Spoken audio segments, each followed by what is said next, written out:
সংস্কার একটি চলমান প্রক্রিয়া। সংস্কার কোনো ব্র্যাকেটবন্দি কোনো বিষয় নয় যে এতটুকু আসলো এতটুকু হলো হয়ে গেল। সংস্কার একটি চলমান প্রক্রিয়া। যেহেতু আমরা বিশ্বাস করি, সেজন্যই আমরা বলি যে নির্বাচন এবং সংস্কার এটি চলমান প্রক্রিয়া। সংস্কার চলতে থাকবে, কিন্তু নির্বাচন হতে হবে নির্বাচনের সময় মতন। এবং সে কারণেই আমরা অনেককেই দেখছি বলছে মুখে আগে সংস্কার পরে নির্বাচন, কিন্তু বাস্তবে তারা ঠিক তার বিপরীত কাজটি করছে, যেটি বিএনপি কখনোই বলে না, বিএনপি করে না। বিএনপি তাই করে যা বিএনপি বলে, বিএনপি তাই বলে যা বিএনপি করে। বিএনপি কখন সংস্কারের প্রস্তাব দিয়েছে? বিএনপি তখনই সংস্কার প্রস্তাব দিয়েছে যখন বিএনপির দেশনেত্রী খালেদা জিয়া শুরু করে দলের মহাসচিব থেকে শুরু করে শত হাজারো নেতাকর্মী জেলে বন্দী। ৩১ দফা ও নাগরিক ভাবনা এই নামে, এই শিরোনামে তারা একটা আলোচনা সভা করেছিল এবং সেই আলোচনা সভায় ভার্চুয়ালি যুক্ত হয়েছিলেন মিস্টার তারেক রহমান, বিএনপির ভারপ্রাপ্ত চেয়ারম্যান। তিনি সেখানে অনেক কথাই বলেছেন। কি কি কথা বলেছেন সেখান থেকে আমি দুই একটা প্রসঙ্গ আপনাদের। যখন বিএনপির লক্ষ লক্ষ নেতাকর্মী ঘর বাড়ি ছাড়া গায়েবী মামলার জর্জরিত, তখন বিএনপি দিয়েছে। আজ আমরা অনেক মানুষের মুখে শুনতে পাই সংস্কারের কথা। আজকে যারা সংস্কারের কথা বলছে, খুব চোর গলায় সংস্কারের কথা বলছে, তাদের কতজন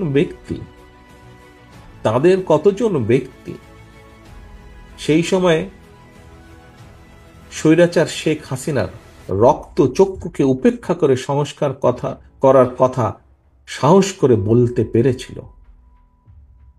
আজকে যারা সংস্কারের কথা বলেছে, তারা বিএনপির নেতাকর্মীর মতন কতগুলো মামলা খেয়েছে, কতদিন অত্যাচারিত হয়েছে, কতজনের ঘর বাড়ি ভাঙা হয়েছে, কতজনকে আদালতের বারান্দায় সপ্তাহে 7 দিনের 5 দিন ঘুরঘুর করতে হয়েছে।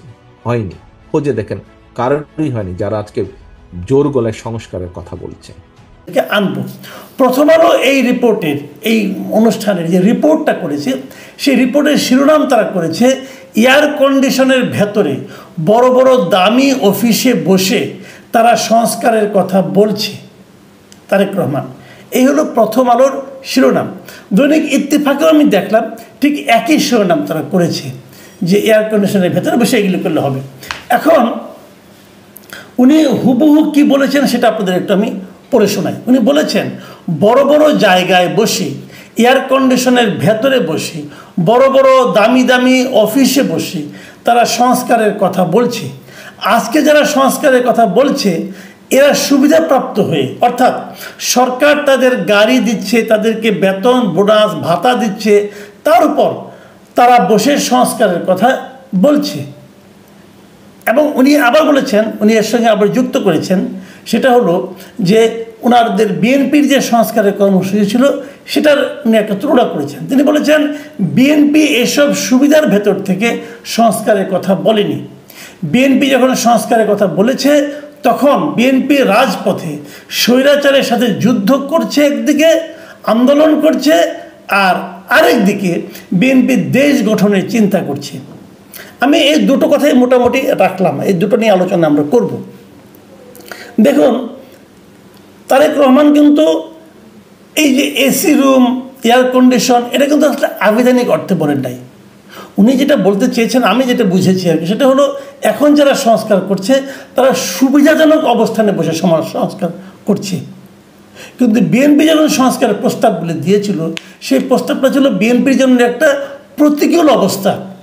প্রতিকূল অবস্থাতে বসেও বিএনপি রাষ্ট্র সংস্কারের কথা চিন্তা করেছে এবং তারা অনেকগুলি দফা দিয়েছে। এই যে অনুকূল অবস্থায় বসে বলা অথবা প্রতিকূল অবস্থায় বসে বলা, এই দুটার মধ্যে পার্থক্যটা কোথায় আমি ঠিক জানি না। কারণ আমার কাছে মনে হয় যে প্রস্তাবটা কি, সেটা হলো ইম্পর্টেন্ট। প্রস্তাবটা আপনার প্রতিকূল অবস্থায় বসে দিলেন নাকি অনুকূল অবস্থায় বসে দিলেন, সেটা গুরুত্বপূর্ণ না। গুরুত্বপূর্ণ হলো প্রস্তাবটা কি। হ্যাঁ, আপনি এটা বলতে পারেন যে প্রতিকূল অবস্থায় বসে যখন কেউ সংস্কারের কথা বলে, তখন বোঝা যায় সে কথা সে বলেছে তার হৃদয় থেকে, সে কথাটা বলেছে তার গায়ের চামড়ার উপর দিয়ে যে প্রেশারটা গিয়েছে, সেই প্রেশারটা অনুভব করে, সেই তাপটা অনুভব করে, সেই তাপ থেকে বাঁচার জন্য, পরবর্তী সময়ে সারা দেশের মানুষকে বাঁচানোর জন্য তারা ওইটা তাদের অভিজ্ঞতা জাত একটা প্রস্তাব, এটা একটা ব্যাপার হতে পারে। কাজে সেই প্রস্তাবের প্রক্রিয়াটা হয়তো একরকম হতে পারে, কিন্তু যদি কেউ আরামদায়ক জায়গায় থেকেও ভালো প্রস্তাব দেয়, আমার তো কোনো সমস্যা আমি দেখি না। যাই হোক, দু ধরনের প্রস্তাব। আমি বরং আরও একটু পার্থক্য করতে চাই এইভাবে, ওটা হলো রাজনৈতিক প্রস্তাব, আর এটা হচ্ছে গিয়ে কিছুটা বুদ্ধিভিত্তিক প্রস্তাব। কিছু কিছু লোক, ইউনিভার্সিটির টিচার অথবা এনজিও কর্মী, তারাই সেই প্রস্তাবগুলো দিয়েছে। এই প্রস্তাব কতটুকু জনমানুষের সঙ্গে সম্পৃক্ত হবে, কারণ এখন যারা প্রস্তাব করেছে তারা কিন্তু অধিকাংশই জনবিচ্ছিন্ন মানুষ, বিদেশে থাকে, এনজিওগিরি করে। এনজিওরা কী করে? এনজিওরা কি জনগণের জন্য খুব কিছু করে নাকি? বরং যে টাকা মারার ধান্দায় থাকে। যাই হোক, এগুলো অনেক কিছু থাকে। কিন্তু আমি যে কথাটা নিয়ে আজকে আলোচনাটা শেষ করবো এবং যে কথাটা আমি খুবই গুরুত্বপূর্ণ মনে করছি, সেটা হলো এই যে প্রথম আলো রিপোর্টটা আছে না, এই রিপোর্টটার নিচে আমি দেখলাম যে ওখানে 21টা মন্তব্য করেছে। এই মন্তব্যগুলো কারা করেছে? এই মন্তব্যগুলো করেছে সাধারণ পাঠকরা। আপনি হয়তো বলবেন মোটিভেটেড পাঠক হতে পারে, কিছু মোটিভেটেড পাঠকও হতে পারে, আবার কিছু সাধারণ পাঠকও হতে পারে। সব মিলিয়েই কিন্তু মন্তব্যটা হয়েছে। কিন্তু ইন্টারেস্টিং হলো এই 21টা মন্তব্যের মধ্যে আমি একটা মন্তব্য পেলাম না যারা নাকি তারেক রহমানের প্রশংসা করলেন। এরা প্রায় সবাই তারেক রহমানকে সমালোচনা করেছেন। এখন তারেক রহমান কি ভুল বলেছেন? না, তারেক রহমানের বক্তব্য কিন্তু আমি সমর্থন করি। তাহলে এই সমালোচনাগুলি কীভাবে আসলো? সমালোচনাগুলি ওই টু দ্য পয়েন্ট আসে। উনি যে কি বলতে চেয়েছেন সেই অর্থে আসেনি, বরং অন্য অর্থে এসেছে। কি অর্থে এসেছে? ওই এয়ার কন্ডিশন, তারা কিন্তু ওই শব্দটুকু ধরে তারা মন্তব্যটা করেছে। কি বলেছে আপনারা শুনেন। আমি কয়েকটা মন্তব্য আমি সবগুলি মন্তব্য আপনাদের দেখাচ্ছি, এবং যে আমি একদম মানে 3টা পার্ট করে করে এক একটা পার্টে দেখাচ্ছি, মানে সরাসরি সবগুলো নিয়েছি। কাজে কেউ যে বলবে যে আমি বেছে বেছে নিয়েছি তা না, 21টা মন্তব্য আমি দেখাচ্ছি। মন্তব্যগুলি কি বলেছে দেখুন। আমি মন্তব্যগুলো আপনি 2-1টা পড়ে শোনাই, আপনি মিলিয়ে নেন। সাব্বির আহমেদ লিখেছেন, আপনি কোথায় বসে বলছেন। আরেকজন লিখেছেন, আপনি কোথায় বসা আছেন। আরেকজন লিখেছেন, আমরা আগের অবস্থায় ফিরে যেতে চাই না, সুতরাং দেশে বিদেশে যেখানেই থাকুন দেশের মানুষদের রাজনৈতিক জিম্মি থেকে মুক্তি দিবেন। আরেকজন লিখেছেন, আর আপনি এয়ার কন্ডিশন ছাড়া আছেন। তারপরে লিখেছেন, আর আপনি তো শীতের দেশে বসে 1000 মাইল দূরে বসে বেতারে কথা বলেন। তারপর লিখেছেন, অথচ সে নিজেই এই কাজ করতেছে। আরেকজন লিখেছেন, বিএনপির ইতিহাস দেশবাসী জানে। আরেকজন, আপনি আর কতদিন লন্ডনে বসে ভিডিও কলে কথা বলবেন, লজ্জা লাগে আপনাকে দেখলে। আরেকজন লিখেছেন, আপনারা কি গাছের তলায় বসে মিটিং করছেন। আরেকজন, পরিবারতন্ত্র বাতিল করতে পারবেন। আরেকজন লিখেছেন, বিএনপির কার্যালয়ে এসি নাই, দুঃখজনক, দেশে এসে এসি লাগাই দিন স্যার। মিস্টার সোহাগ নামে একজন লিখেছেন, আপনার কর্মীরা যখন রাস্তায় মার খায় তখন আপনি লন্ডনে বসে আয়েশ করেন। তারিক আব্দুল্লাহ লিখেছেন, খুবই হালকা কথা হয়ে গেল, বিএনপি ক্ষমতায় আসার পর কি এয়ার কন্ডিশন ছাড়া রুমে বসে অফিস করবেন। আরেকজন আননেম রিজল লিখেছেন, দিন দিন আপনি উল্টাপাল্টা কথা বলা শুরু করে দিয়েছেন জনাব তারেক রহমান। আরেকজন আননেম রিজল লিখেছেন, সারা দেশে বিএনপি নেতাকর্মীরা বাটপাড়ি এবং চাঁদাবাজির সাথে জড়িত, আওয়ামী লীগের বিকল্প হয়ে বিএনপি কাজ করছে।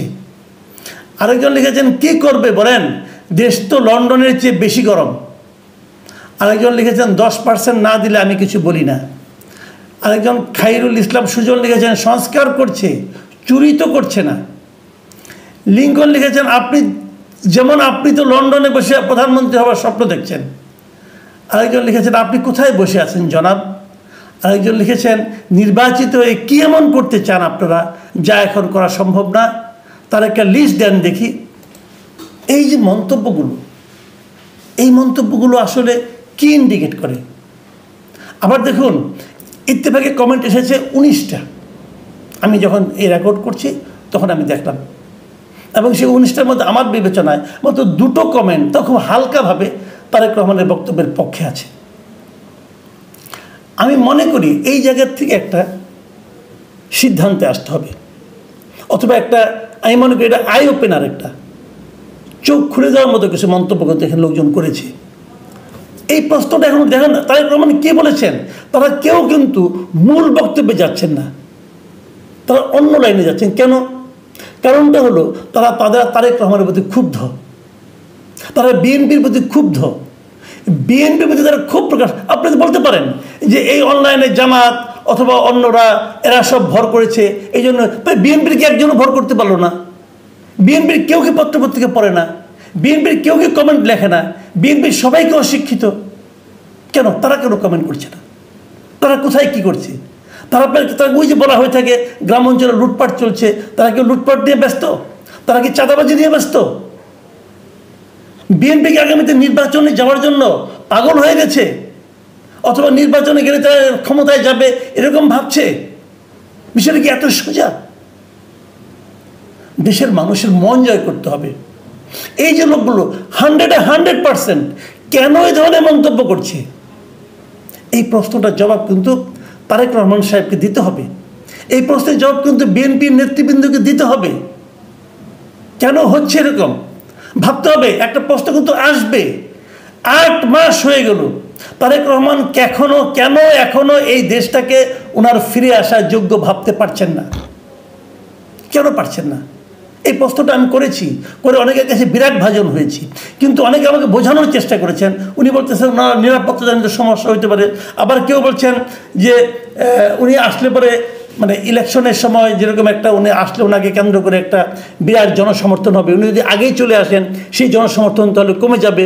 এই ধরনের উদ্ভট কথা। আবার কেউ আস্তে আস্তে বলছেন এই দলের মধ্যেই নাকি অনেকে চান না, নানাভাবে ওনাকে বোঝাচ্ছেন আপনি আসেন না। কেন আসছেন না উনি? ভাই এটা আমি মানতে পারি না। তাহলে সরকার, তাহলে ওনাদেরকে বলতে হবে, তাহলে বিএনপিকে বলতে হবে কারণটা, না আসার কারণটা। আপনার জনগণের দল, জনগণ তো জানতে চায় যে ওনাদের নেতা কেন দেশে আসেন না, কেন আসেন না। এবং তার প্রতিফলন দেখতে পেয়েছেন, তার প্রতিফলন দেখেন পত্রিকার পাতায়। দর্শক কি মন্তব্য করতেছে, কেন মন্তব্য করতেছে।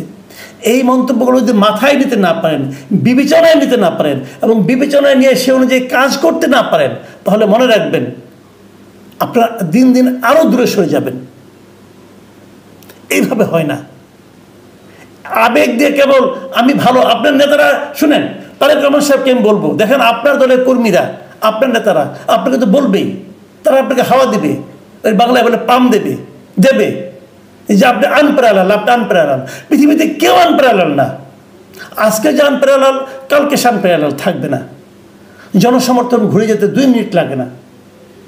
এটাই সারা দুনিয়ার নিয়ম। আর বাংলাদেশের মাটি আরও আনপ্রেডিক্টেবল। মাথায় রাখতে হবে, প্রতিটা মুহূর্ত, প্রতিটা স্টেপ আপনাকে হিসেব করে নিতে হবে। এবং এমন কিছু আপনি করতে পারবেন না যার জবাব আপনার কাছে নাই। এবং যে জবাব আপনি জনগণকে দিতে পারবেন না, যদি জনগণকে কোনো জবাব আপনি না দেন, আপনি না আসার কোনো ব্যাখ্যা দিতে পারে মানুষের কাছে এখন উপস্থাপন করতে না পারেন, আমরা ধরে নেব আপনার কাছে আসলে কোনো জবাব নাই। জবাবহীন নেতৃত্ব চলবে না ভাই। আমি এটা দেখে, মন্তব্যগুলো দেখে আমি আসলে খুব হতাশ হয়েছি। আমি আশা করি পত্রিকার ভাষা, আগে দেয়াল লিখন পড়তাম না, দেয়াল লিখন, এখন সোশ্যাল মিডিয়ার পাতায় যে লেখাগুলি হয় সেগুলো দয়া করে সব নেতৃবৃন্দ পড়বেন, এই প্রত্যাশা করছি।